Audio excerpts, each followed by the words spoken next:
Ils venaient du nord, des terres de glace, de forêts sombres et de mers déchaînées.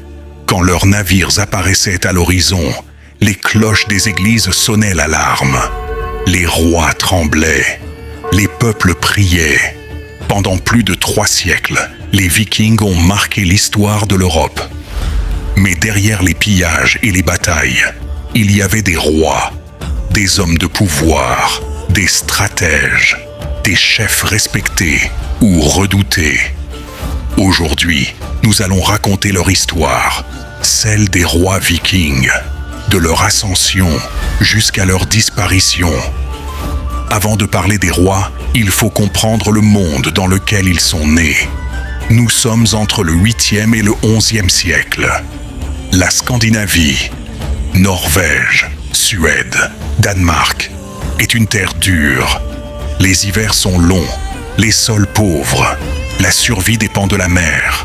Les Vikings ne se définissent pas comme un peuple unique.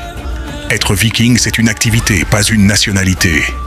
On est fermier, forgeron, pêcheur, et parfois, on part en expédition. Le pouvoir est local. Chaque région a son chef. Un jarl, un chef de clan, parfois un roi.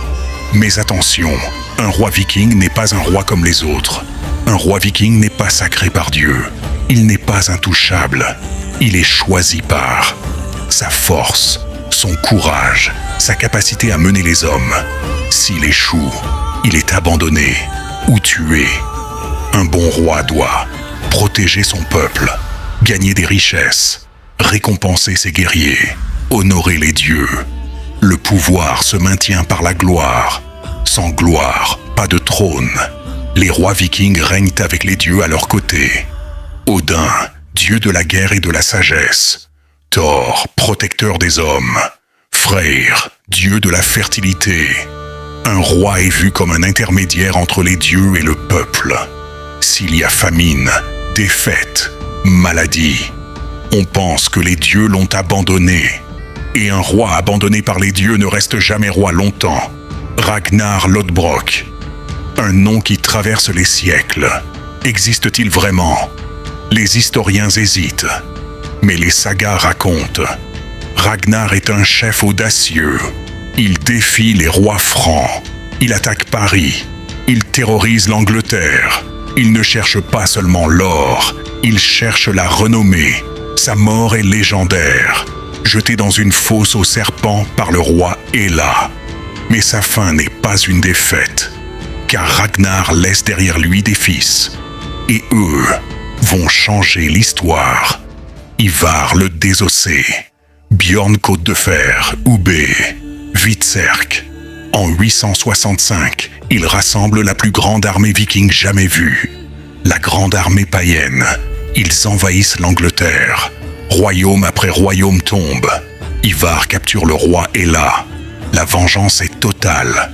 Pour la première fois, les Vikings ne pillent plus seulement.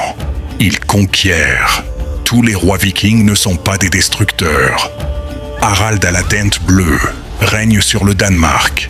Il unifie les clans, construit des forteresses, crée des lois. Il se convertit au christianisme.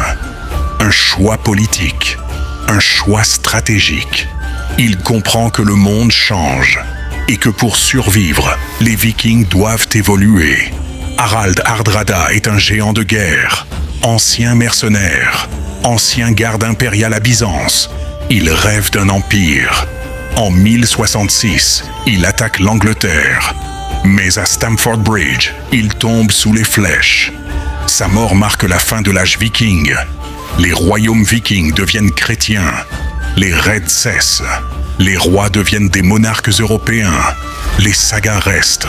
Les légendes survivent. Les rois vikings disparaissent. Mais leur mémoire, jamais. Les rois vikings n'étaient pas des barbares sans loi. Ils étaient les enfants d'un monde brutal et les bâtisseurs d'un autre. Entre mythe et réalité, ils ont laissé une trace indélébile dans l'histoire. Et aujourd'hui encore, leur nom résonne comme un écho venu du Nord. Si ce documentaire t'a plu, abonne-toi, laisse un commentaire et dis-moi quel roi viking tu veux explorer en profondeur dans la prochaine vidéo.